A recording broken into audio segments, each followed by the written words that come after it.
හරියට මට දැනෙන්නේ මම අතීතයට ගිය පරණ කළුසුදු සේයාරුවක් ඇතුළේ ඉන්නවා වගේ. ඉතින් එන්නකෝ යන්න අපිත් එක්ක සීතල කාලේ නයගරා කොහොමද කියලා බලන්න.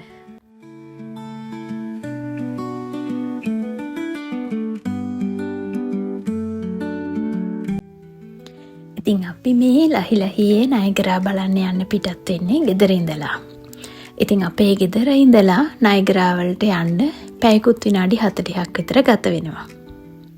ඉතින් ඇත්තටම මේ නයගරා බලන්න යනවා නම් නයගරාව රාත්‍රී කාලේ වගේම උදේ කාලේ දකින්න සුන්දර දසුන් තියෙනවා.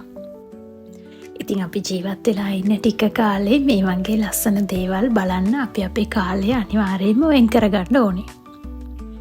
ඉතින් මම මේ නයගරා බලන්න යන තුන්වෙනි වතාව. සමයකට දෙපාරක්ම ගියත් සීත කාලේ මට යන්න පුළුවන් උනේ අද තමයි. බලමුකෝ අද කොහොමද කියලා. ඉතින් මේ තමයි අපි අද නතර වෙන්න තෝරගත්තු හොටෙල් එක. මේක මැරියට් වල ෆෙයාෆීල්ඩ් කියන හොටෙල් එක.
සුදු පැහැති මීදුම් සේලයකින් වැහිලා තියෙන ලස්සන නයගරා දිය ඇල්ල තමයි මේ.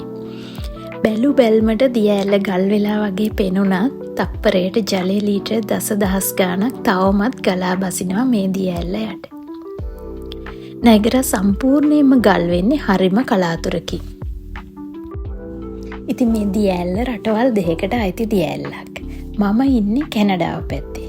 මෙහා පැත්තෙන් පේන්නේ ඇමරිකා එක්සත් ජනපදය. ඇමරිකා එක්සත් ජනපදයේ නිව්යෝර්ක්.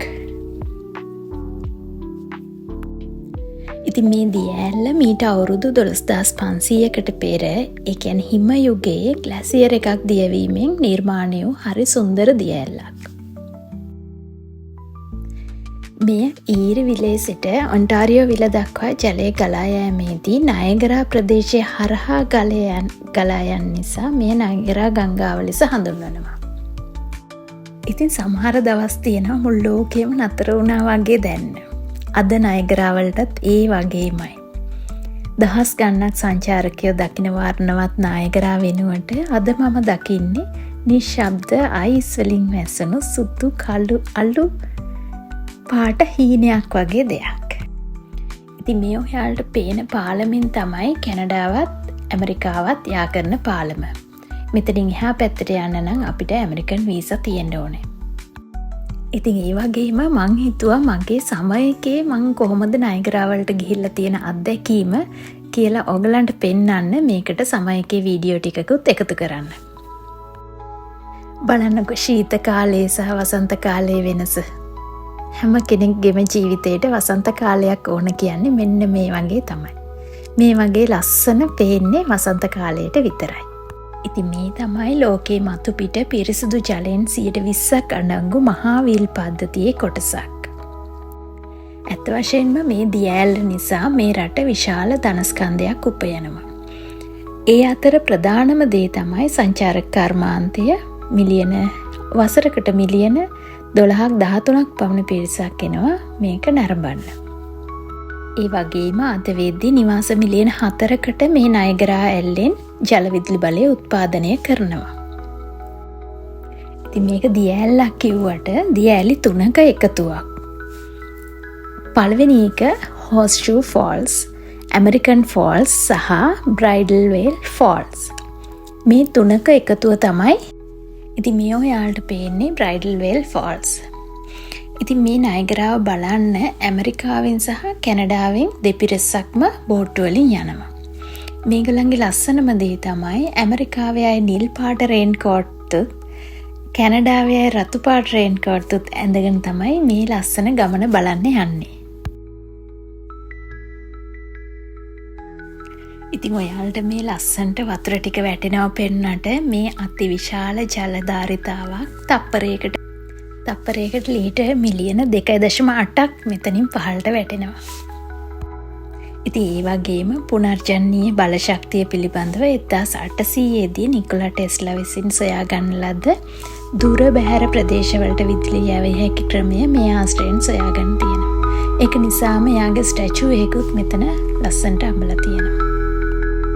මේ බලන්නකෝ මේ ඇල්ල ළඟටම මේ උමං මාර්ගයක් දිගේ මිනිසුන්ට ඇවිදගෙන යන්න පහසුව සලසලා තියෙනවා. මිනිසුන්ට බෝට්ටු වල යන අත්දැකීමට අමතරව පයින් එතනට ගිහිල්ලා ඒ අත්දැකීමත් විඳින්න පුළුවන්. ඉතින් එන්න බලන්න මේ බෝට්ටු ගමන යද්දී අපි පෙර සූදානමක් තියෙන්න ඕන. ගැලපෙන ඇඳුම් සපත්තු වගේ දේවල් වලින් සැරසිලා යන්න ඕන. මම ඔයාලට තව දෙයක් කියන්නම්. මේකේ මුදල් ඉතිරි කරගන්න නම් වෙනම ටිකට් ගන්න නැතුව ඩිස්කවරි පාස් එකක් ගත්තම මේ හැම තැනම එකම විදිහට ඇවිදින්න පුළුවන් ඒ පාස් එකෙන්. ඉතින් මේ තමයි සමයකේදී රාත්‍රී කාලේ අත්දැකීම. මේක හරිම ලස්සනයි. මේ මල්වැඩි සංදර්ශනය බලන්න ගොඩාක් අය ඇවිල්ලා නරඹනවා. ඉතින් මේ මල්වැඩි සංදර්ශනය රාත්‍රී 9ත් 10ත් අතර තමයි පටන් ගන්නේ. ඉතින් ඔයාලට පේනවනේ මේ සෙනඟ පිරීලා ඉන්නේ ජීවිතේ එක සැරයක් හරි මේ අත්දැකීම විඳිය යුතුයි කියලා හිතන මිනිස්සු.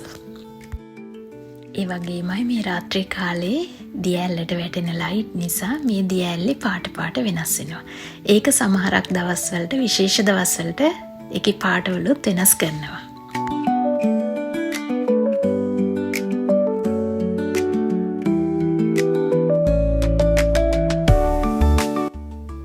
ඉතින් මං හිතනවා මෙය නරඹන්න හොඳම කාලේ තමයි ගිම්හාන කාලේ. ජුනි මාසේ ඉඳන් අගෝස්තු මාසේ බෝට්ටු සංචාරය වගේ හැම දෙයක්ම තියෙන්නේ මේ කාලේ තමයි. ඉතින් මේ ඈතින් පේන්නේ ඇමරිකාවේ නිව්යෝක් සිටි එක. රාත්‍රී ආලෝකයට කොච්චර ලස්සනද බලන්න.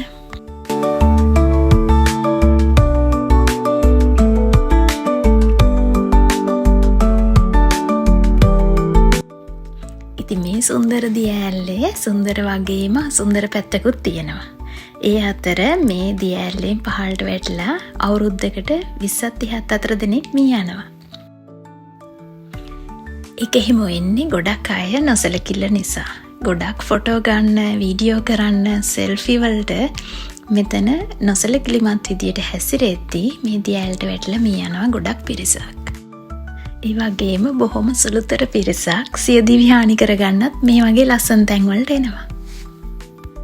ඉතින් ඒ වගේම කෙනෙක්ට මේක ලස්සනට දකින්නත් කෙනෙක්ට මෙතනින් තමන්ගේ ජීවිතේ නැති කරගන්නත් අපි දකින්නේ එකම විදිය. හැබැයි ප්‍රශ්නේ දෙපැත්තක් තියෙනවා. ඇත්තටම මම ස්තුතිවන්ත වෙනවා මෙච්චර ලස්සන දෙයක් මගේ සියසින් දකින්න ලැබුණාට. ලෝකේ අනිත් කොනේ තිබ්බත් මෙතෙන්ට ඇවිල්ලා මේ දේ සියසින් දකින්න ලැබුණාට මම මගේ ජීවිතේට ස්තුතිවන්ත වෙනවා. ඉතින් මේ වගේ තවත් ලස්සන අත්දැකීමක් එක්ක අපි ආයෙත් හමු වෙමු. පරිස්සමෙන් ඉන්න. මම මේ පැලන් මිස්ට්.